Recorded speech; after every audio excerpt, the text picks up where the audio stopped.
Hey, everybody. I hope your week's going well.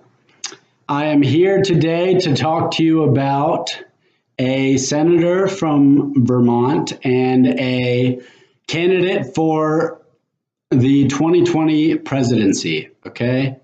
And his name is Bernie Sanders. I know I've talked about him a couple of times in class before. Here's a picture of him. And I know what you're probably thinking. You're probably either laughing because of his crazy hair, or you are, saying this guy's really old. He's gonna die and off. This guy can't be president. He's way too old. You know. But here's something you might not know about Bernie: is he is a badass who's not afraid to fight for the American people. Okay, here's a picture of him getting arrested. Usually that's not a good thing, but he's getting arrested for participating in a civil rights rally in the 1960s. And here's another picture of him. Notice anyone familiar in this picture? That's Bernie Sanders marching with the Reverend King. From Selma to Montgomery, Alabama. So that really proves that he's kind of dedicated his life to the advocacy of equal rights and the civil liberties of the American citizens, And if you're, worried about his age, let me put those concerns to rest. Because first of all, he's been the most popular senator, the senator of Vermont. He has the highest approval rating of any senator in the United States. So he's proven that he can be in office, and be this age at the same time. Also, he's very similar in age to our current embarrassment of a president, Donald Trump, and and no one asks about Trump's age, because he dyes his hair and he doesn't look as old. But, Bernie's real. He doesn't, he doesn't dye his hair. He doesn't wear no wig, and also, he goes around the country and gives these passionate speeches, a couple of times a week to thousands of people, which requires a lot of energy. You can't do that, and be some, old geezer. So he clearly has proven himself. Plus, if all of that isn't enough, he still shoots hoops, apparently. So that's awesome. Here's the thing, all right? I love living in America. I was born here. I'll raise my family here. And one day I'm probably going to die here, okay? But we have to face the facts, which is that we have some serious goddamn problems that we have to deal with, okay? And some people, they might be, having a good life in America. You might be like, oh, my life's pretty good, so America must be doing fine. Every country has its problems. But let's run through a quick list, shall we? We have the environmental crisis, which it kind of affects every country globally. But we're a huge country. We have to have a leader that's going to put some serious reforms in place so that we know we're doing our part. To stop all these bad effects from the environmental crisis, to stop dumping waste into our oceans, to decrease our carbon footprint. Okay. Racial tensions are at an all-time high for the past 40 years. Gender tensions are at an all-time high ever. New discussions are taking place. We have an embarrassingly high incarceration rate. We have a lot of people in jail, higher than any other country in the entire world, much higher. And disproportionately, black males are being, incarcerated. And as I mentioned in my last speech, we have a huge disparity of wealth because You know, a lot of people aren't being paid a living wage. They work for these billionaires, these CEOs of these companies. Jeff Bezos, who's the richest man in the world, can't afford to pay his Amazon workers a living wage. The Walton family make more in a single minute than the average Walmart employee makes an entire year. That's ridiculous.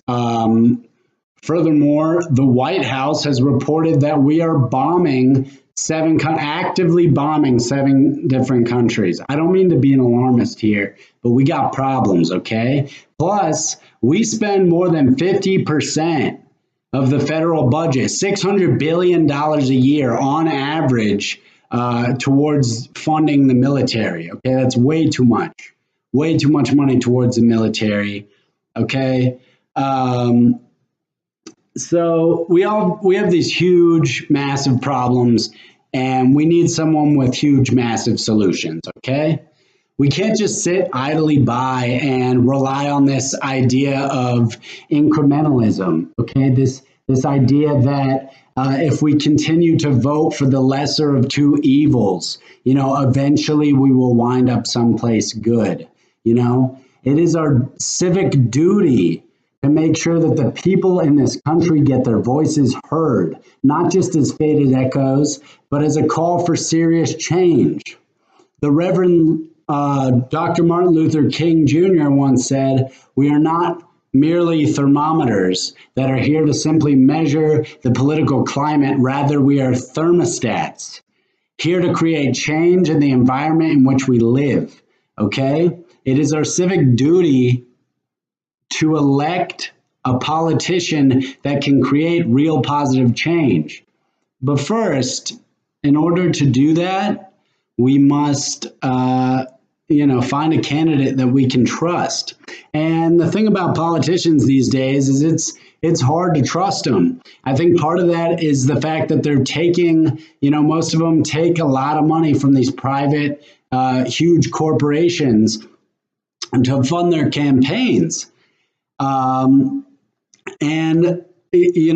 instance, the Washington Post did an in-depth investigation of the Clinton administration. Bill and Hillary Clinton apparently collected $3 billion in private donations throughout the course of their career. And these companies are not just giving up this money for nothing.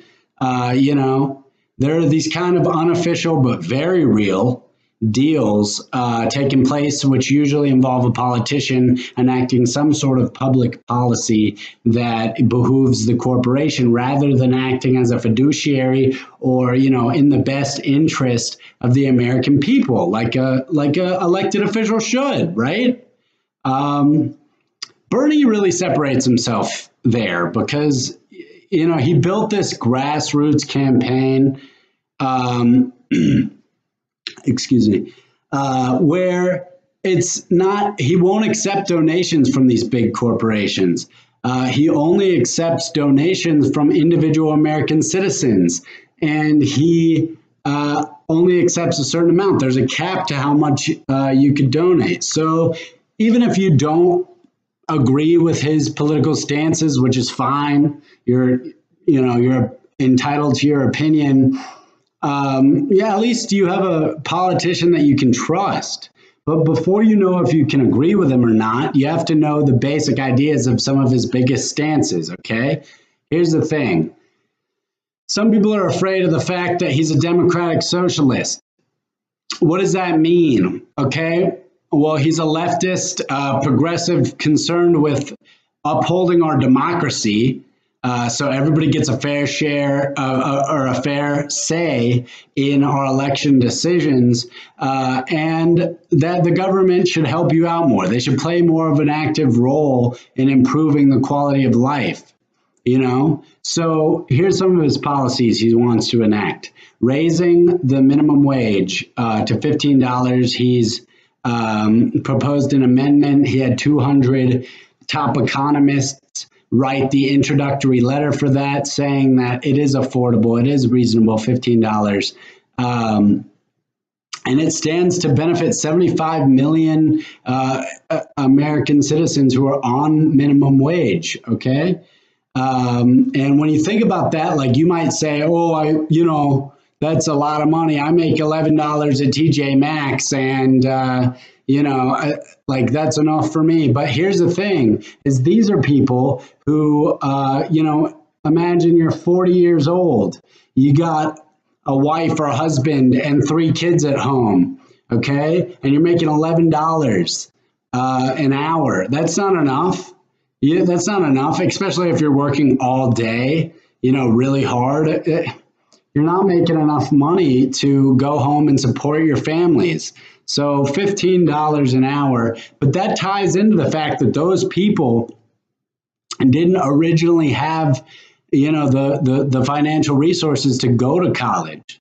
So one of his, propositions is free public college or university education for all, which could be subsidized, by taxing the corporations more heavily, or taking some of that military budget, and then Medicare for all. He believes everybody should be able to get essential procedures. A cancer patient shouldn't be turned away from a life-saving procedure simply because they have a bad job. Okay, that's not right. And I think we must elect a president who has a proven track record of advocating for positive change. We need someone who's going to truly lead us out of this, out of these situations, and not sit in the Oval Office and tweet, hurling insults at people on Twitter who, might have said something bad. So we need to, elect Bernie Sanders in 2020. Okay. And if you want to find out more about his candidacy, you could go to his website, feelthebern.org. You could donate, you could spread the word, or you could just show up on voting day and vote for him. Okay. So as we recall the words of Dr. King, are you going to be a thermometer that simply stands by and watches things happen?